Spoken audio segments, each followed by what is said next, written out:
अब फकत शोर मचाने से नहीं कुछ होगा, सिर्फ होंठों को हिलाने से नहीं कुछ होगा। खुद को पहचानो तो सब कुछ बदल सकता है, दुश्मने दीन का शीराजा अब भी बिखर सकता है।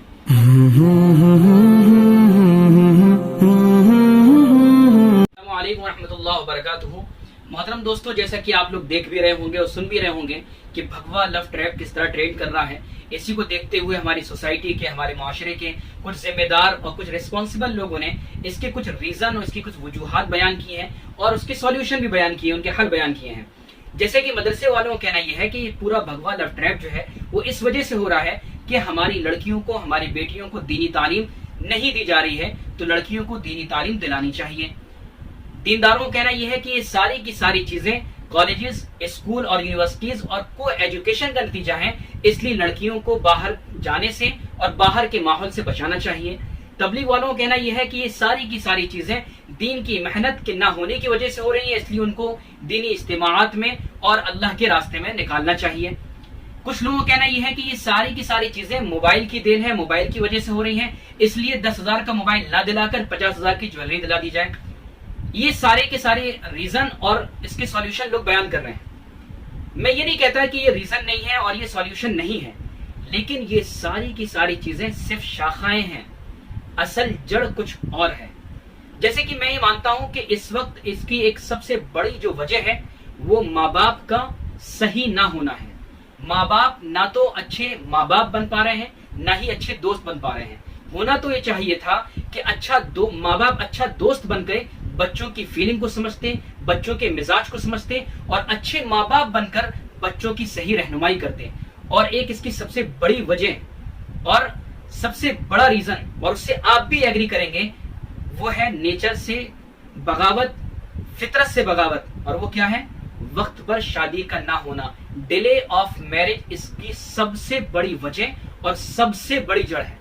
उसकी वजह क्या है कि अकॉर्डिंग शरिया, अगर हम इस्लाम के अकॉर्डिंग देखते हैं तो इस्लाम में लड़कियां 13 साल, कोई 12 साल, इसमें अलग अलग बातें हैं, इस तरह से बालिग होती हैं। और अकॉर्डिंग टू इंडियन कॉन्स्टिट्यूशन, अगर हम हिंदुस्तान के आइन के एतबार से बात करें तो 18 साल में लड़कियां बालिग हो जाती हैं। बालिग होने का मतलब क्या होता है कि उनके अंदर अब हार्मोनल चेंजेस हो रहे हैं, उनके अंदर अब इस तरह की डिजायर पैदा हो रही है कि उनको अपने आप ही लड़कों से अट्रैक्शन हो रहा है, सेक्सुअल डिजायर उनकी डेवलप होने लगी है। बालिग होने का यही मतलब है। अब जाहिर सी बात है कि असल बीमारी और असल जड़ कुछ और है और हम इलाज कुछ और बता रहे हैं। मैं मेडिकल स्टूडेंट होने के नाते ये बात क्लियर करना चाहता हूं कि जो बीमारी का कॉज होता है, जो बीमारी का सबब होता है, जब तक आप उस सबब को पकड़कर उसका इलाज नहीं करेंगे तो बीमारी दब तो सकती है लेकिन खत्म नहीं हो सकती। तो जाहिर सी बात है कि एज का जो फैक्टर है वो कुछ और चीज चाह रही है और हम कुछ और चीज दिला रहे हैं। और उसके साथ साथ चीज, जैसे कि जब बच्चे स्कूल जाते हैं तो लड़के लड़कियों का मिलना आसान होता है, जब वहां राब्ते बन जाते हैं और जब वो घर लौटते हैं या घर पे होते हैं तो फिर मोबाइल एक बड़ा जरिया होता है इन सारी चीजों को कनेक्ट करने का और पूरा करने का।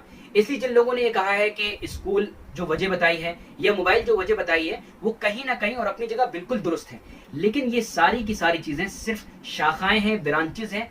असल जड़ है वो डिजायर, वो ख्वाहिश जो एज होने के बाद या बालिग होने के बाद बच्चों के अंदर पैदा हो गई है। इसका एक ही इलाज है और इसका एक ही सॉल्यूशन है कि उन डिजायर को सही तौर पे पूरा किया जाना चाहिए और उसका एक ही हल है कि शादी को आसान बनाया जाए। ये बहुत ही अजीब बात है कि हमारी सोसाइटी के अंदर जो है शादी को इतना मुश्किल बना दिया गया है कि अगर कोई बच्चा शादी के लिए अपनी बात जाहिर करता है या बात कहता है तो उसका मजाक बनता है, लेकिन जो लड़का अपनी गर्लफ्रेंड की तादाद बताता है कि मेरी इतनी गर्लफ्रेंड, तो उस लड़की को बहुत कूल समझा जाता है। अगर आपके घर में, एक मिसाल में और दे रहा हूं कि अगर आपके घर में कोई बड़े बूढ़े हों तो उनसे पूछेगा या वो भी ये बात कहेंगे कि हमारे जमाने में तो ये सारी चीजें नहीं थी। कभी आपने उनसे पूछने की कोशिश की कि आपके जमाने में ऐसा क्या था कि ये सारी चीजें, ये सारे लोचे होते ही नहीं थे? तो वो यही जवाब देंगे कि हमारे जमाने में शादियां जल्दी हुआ करती थी। तो एक बड़ी वजह थी कि पहले के जमाने में रेप केसेस, पहले के जमाने में इस तरह के ताल्लुकात और इस तरह की चीजें आम नहीं थी, क्योंकि जो डिजायर जिसकी वजह से ये सारी चीजें हो रही हैं, जो जड़ है, उस जड़ का ही सही से इलाज हुआ करता था। इसलिए मेरी दरख्वास्त है कि यही महज एक सॉल्यूशन है। जितने भी हमारी सोसाइटी के जिम्मेदारान हैं वो इनिशिएटिव ग्राउंड लेवल पे कोई कदम उठाएं कि शादी को आसान किस तरह से बनाया जाए। महज स्टेटस लगाने से और महज पोस्टर बनवाने से और महज मदरसे में लाकर पकड़ने से या फिर दीनी इज्तिमात में भेजने से ये सारी चीजें आसान नहीं होंगी, क्योंकि ये जो सैलाब है भगवा लव ट्रैप का, ये सैलाब दीनी लड़कियों को, मजहबी लड़कियों को भी अपने बहाव में बहाकर लेके जा रहा है। और एक बात मैं और पूछना चाहता हूं कि ये बताइए कि ऐसी, अल्लाह न करे ऐसी कोई वारदात हो कि कहीं ऐसा नहीं हो रहा है कि हिंदुओं के ग्रुप ने या किसी ने जो है लड़की को उठा लिया, ऐसा नहीं हो रहा है। हर कहीं आ रहा है लव के बारे में, मोहब्बत के बारे में आ रहा है कि लड़की खुद कह रही है कि मैं इससे मोहब्बत करती हूँ। तो ये मोहब्बत एक दिन में तो हुई नहीं थी, एक पूरा प्रोपेगेंडा था। ऐसा उस लड़के ने क्या बन के दिखाया कि उस लड़की को उस लड़के से मोहब्बत हो गई? ये सवाल मैं आपके लिए छोड़ के जा रहा हूं कि भगवा लव ट्रैप में उठाया नहीं जाता, मोहब्बत की जाती है। तो जाहिर सी बात है उस लड़के ने ऐसा क्या बन के दिखाया और उस लड़की ने उस लड़के के अंदर क्या देखा ऐसा कि वो अपने इस्लाम को छोड़ने तक को तैयार है। ये सवाल आपके जिम्मे है कि आपके अंदर ऐसी कौन सी कमी है और आपकी सोसाइटी में ऐसी कौन सी खराबियां हैं कि लड़की दूसरे मजहब का रास्ता अख्तियार कर रही है, दूसरे मजहब के लड़कों के पास जाने को तैयार है, लेकिन आपके पास आने को तैयार नहीं है और आपकी सोसाइटी का हिस्सा बनने को तैयार नहीं है। ऐसी कौन सी कमियां हैं जो हमारी सोसाइटी में पैदा हो चुकी हैं?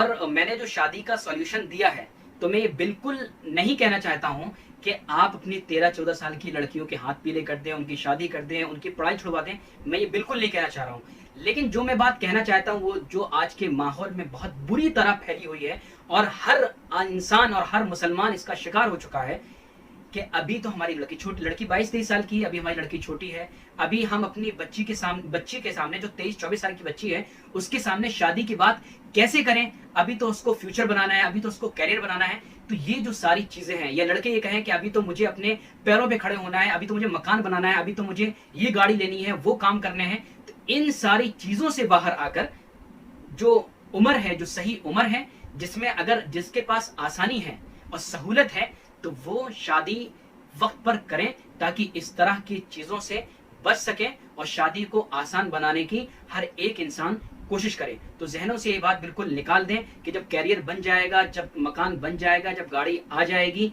जब हम ऐसा करेंगे तो उस वक्त तक बहुत देर हो जाती है। और मैं फिर से एक सवाल छोड़ के जाता हूं कि जो चीजें बिल्कुल जो मैंने बात कही है कि नेचर का जो उसूल है, नेचर का जो लॉ है कि जिस तरह से आपको खाने की डिजायर होती है उस तरह से आपको सेक्सुअल डिजायर भी होती है, और वो डिजायर आप किस तरह पूरी कर रहे हैं वो आपके घर वालों को नहीं मालूम हो, किसी को नहीं मालूम हो, लेकिन आपका रब जानता है कि आपकी ये डिजायर कैसी पूरी हो रही है।